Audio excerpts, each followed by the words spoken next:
ഒരുപാട് വർഷങ്ങൾക്ക് മുമ്പ് ഞാൻ എൻ്റെ ഉസ്താദുമായിട്ട് ഒരിക്കല് ഒരു പള്ളിയിലേക്ക് യാത്ര പോയി. ആ പള്ളിയിലേക്ക് യാത്ര പോയ സമയത്ത് അദ്ദേഹത്തിൽ നിന്ന് ധാരാളം അറിവുകൾ നമുക്ക് കിട്ടുന്ന ഒരു സന്ദർഭമാണത്. അപ്പൊ ഞങ്ങൾ ഇതുപോലെ ഒരു പാടശേഖരം, ഈ പാടം കണ്ടപ്പോഴാണ് എനിക്കത് ഓർമ്മ വന്നത്. കാരണം ഇതുപോലെ ഒരു പാടശേഖരം, അതിന്റെ നടുക്കായിട്ടൊരു പള്ളി.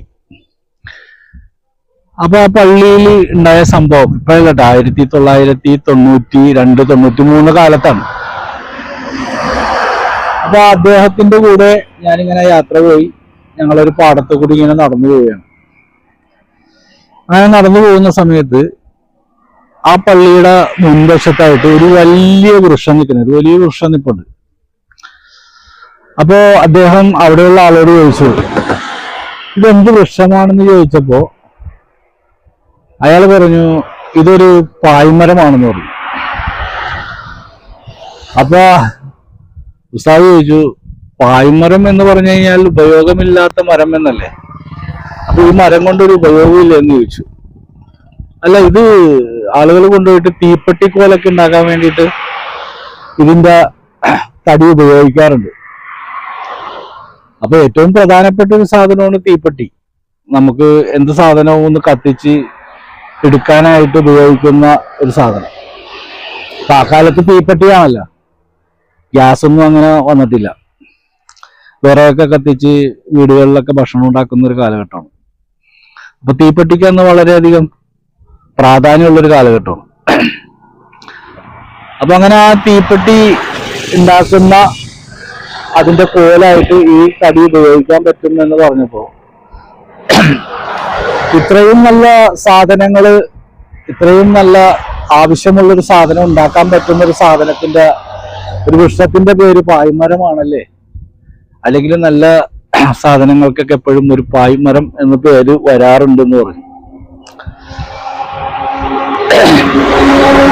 ഒരിക്കല് അങ്ങനെ അവിടെ നിന്ന് ആ പള്ളിയിൽ നിന്ന് ഞങ്ങൾ ഇറങ്ങി ഇങ്ങനെ നടന്നു വരുന്ന വഴി,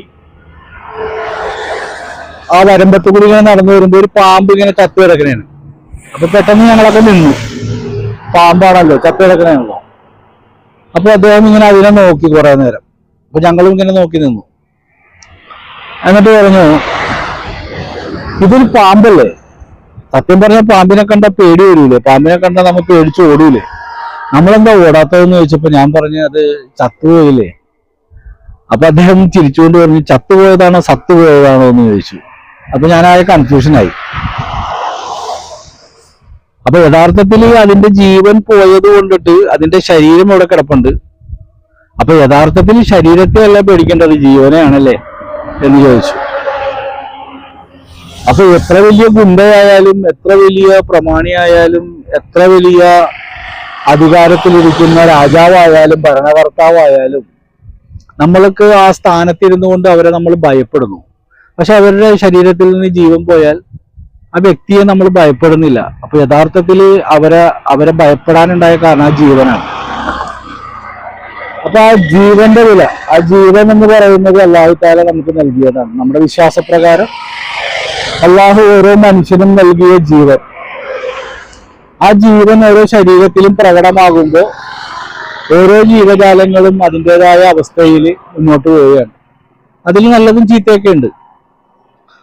അപ്പൊ യഥാർത്ഥത്തിൽ ആ ജീവൻ ഉള്ളിടത്തോളം കാലം നമ്മുടെ മുമ്പിൽ എല്ലാം വിലപ്പെട്ടതാണ്, എല്ലാം പ്രധാനപ്പെട്ടതാണ്. പക്ഷെ നമ്മുടെ ശരീരത്തിൽ നിന്ന് ആ ജീവൻ പോയാൽ നമുക്ക് പിന്നെ നമ്മുടെ മുമ്പിൽ ഒന്നുമില്ല, ശൂന്യമാണ്. അപ്പൊ ജീവനാണ് ഏറ്റവും പ്രധാനപ്പെട്ടതെന്നുള്ള ഒരു വലിയ പാഠം അതിൽ നിന്ന് നമുക്ക് പഠിക്കാൻ കഴിഞ്ഞു എന്നുള്ളതാണ് മനസ്സിലാക്കുന്നത്. നമ്മളാരും മനസ്സിലാകാത്ത ഒരു വലിയ പ്രശ്നമാണ്, നമ്മുടെ ജീവനെ നമ്മൾ അറിയുന്നില്ല. നമ്മുടെ ജീവനെ കുറിച്ച് നമ്മളാരും ചിന്തിക്കുന്നുമില്ല. കാരണം നേരം വെളുത്തു കഴിഞ്ഞാൽ നമ്മളൊക്കെ ജീവിക്കാനുള്ള ഓട്ടത്തിലാണ്. കാരണം നമ്മൾ രാവിലെ കണ്ണു തുറന്നു കഴിഞ്ഞാൽ നമ്മുടെ മുമ്പിൽ ഒരുപാട് പ്രതീക്ഷകള്, സ്വപ്നങ്ങള്, ആഗ്രഹങ്ങള്, പ്രയാസങ്ങള്, സങ്കടങ്ങള്, അങ്ങനെ പലതും ഉണ്ട്. ഇതിനെയൊക്കെ ഒന്ന് അവസാനിപ്പിക്കാൻ അല്ലെങ്കിൽ ഒരു നല്ല നിലയിലേക്ക് ആക്കാൻ വേണ്ടിയിട്ടുള്ള പരിശ്രമങ്ങളാണ്. രാവിലെ വീട്ടിൽ നിന്ന് ഇറങ്ങിക്കഴിഞ്ഞാൽ നമ്മൾ ഉദ്ദേശിച്ച സമയത്ത് പോലും എത്തപ്പെടാൻ പറ്റാത്ത രീതിയിലുള്ള തെരുവിലെ ബ്ലോക്കുകൾ, അങ്ങനെ പലതരം അവസ്ഥകളിലൂടെ കടന്നാണ് ഒരു ദിവസത്തെ ഒരു മനുഷ്യൻ തള്ളി നീക്കുന്നത്. പക്ഷെ ഓരോ ദിവസവും കടന്നു പോകുന്നത് നമ്മുടെ പ്രായം വ്യത്യസ്തമായിക്കൊണ്ടിരിക്കുകയാണ്. നമ്മുടെ കറുത്ത മുടി വെളുത്ത മുടിയാവുന്നു. കണ്ണിന് കാഴ്ച ഉണ്ടായിരുന്ന നമ്മൾ ഇപ്പൊ ഞാൻ കണ്ണാട വെച്ചിരിക്കുകയാണ്. അപ്പൊ കാഴ്ച ഉണ്ടായിരുന്നതിന്റെ കാഴ്ച കുറയുന്നു, ആരോഗ്യം കുറയുന്നു. ഭക്ഷണമൊക്കെ നല്ലപോലെ കഴിച്ചിരുന്ന നമുക്ക് സമയത്തിന് ഭക്ഷണം കഴിക്കാൻ പറ്റാതെ ആവുന്നു. അങ്ങനെ നമ്മൾ വളർന്നു വന്ന ആ സാഹചര്യം അനുസരിച്ചുകൊണ്ട് നമ്മുടെ ജീവിതത്തിൽ ഓരോ ദിനങ്ങളും കടന്നു ചെല്ലും തോറും നമ്മൾ ഓരോ പ്രയാസത്തിൽ ഇങ്ങനെ ആയിക്കൊണ്ടിരിക്കുകയാണ്. പിന്നെ ഈ പ്രയാസങ്ങളിൽ നിന്ന് രക്ഷപ്പെടാൻ വേണ്ടിയിട്ടുള്ള പരിശ്രമങ്ങളാണ്. സത്യത്തിൽ ഈ പ്രയാസം എങ്ങനെ ഉണ്ടായി, പിന്നെ അത് വീട്ടാനുള്ള പരിശ്രമം. ചിലവരത് വീട്ടുന്നു, ചിലവര് അത് വീട്ടാൻ പറ്റാതെ എന്തൊക്കെയോ പ്രതിസന്ധികളിൽപ്പെട്ട് മരണപ്പെടുന്നു.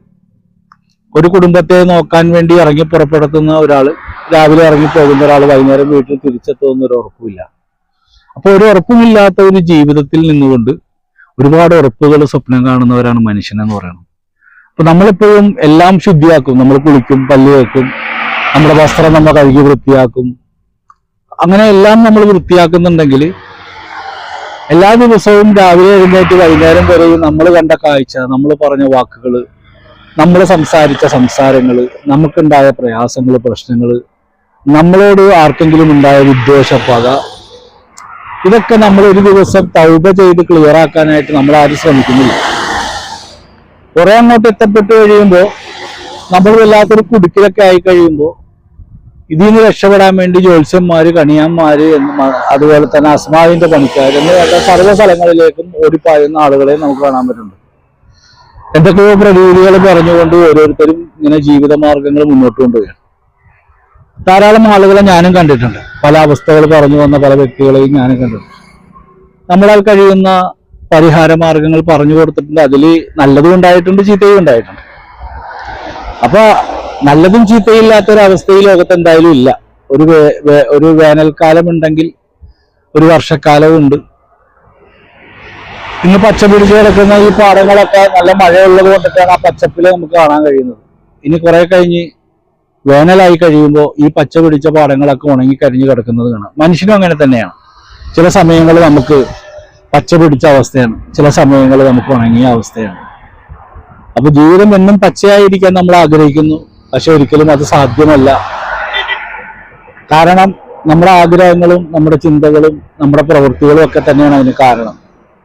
എന്നും നനവുള്ളൊരു സ്ഥലത്ത് ആ വൃക്ഷത്തിന് എന്നും ഒരു കുളിർമ ഉണ്ടാകുമെന്ന് പറഞ്ഞ പോലെ നമ്മളെല്ലാം മനസ്സിലാക്കി നമ്മുടെ മനസ്സിനെ ഒരു നനവുള്ള അന്തരീക്ഷത്തിലേക്ക്, അതാണ് ദിക്ർ എന്ന് പറയുന്നത്, തൗബ എന്നത്.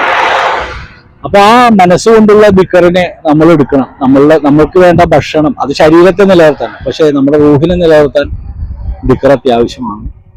അത്തരം ദിക്റുകൾ ധാരാളം പല ആലിമീങ്ങളും പറഞ്ഞിട്ടുണ്ട്.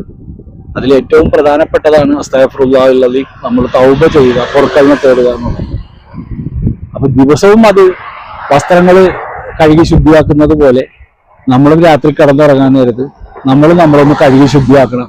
അള്ളാഹുവേ, പ്രഭാതം മുതൽ പ്രദോഷം വരെയും എൻ്റെ ജീവിതത്തിൽ അറിഞ്ഞും അറിയാതെയും വന്നുപോയ പിഴവുകൾ നീ എനിക്ക് പുറത്തു തരണേ തമ്പുരാനെ. എൻ്റെ ജീവിതം കൊണ്ട് അല്ലെങ്കിൽ എൻ്റെ നോട്ടം കൊണ്ട്, എൻ്റെ സംസാരം കൊണ്ട് ആർക്കെങ്കിലും പ്രയാസങ്ങൾ ഉണ്ടായിട്ടുണ്ടെങ്കിൽ അവർക്കെല്ലാം നീ പുറത്തു കൊടുക്കണേ. ഞാൻ ചെയ്ത തെറ്റാണെങ്കിൽ എനിക്ക് പുറത്തു തരണേ എന്ന് നമ്മൾ നിരന്തരം പറഞ്ഞു പോകണം. അള്ളാഹു അതിനെല്ലാം നമുക്ക് തൗഫീക്ക് ചെയ്യട്ടെ. അസ്സലാമു അലൈക്കും.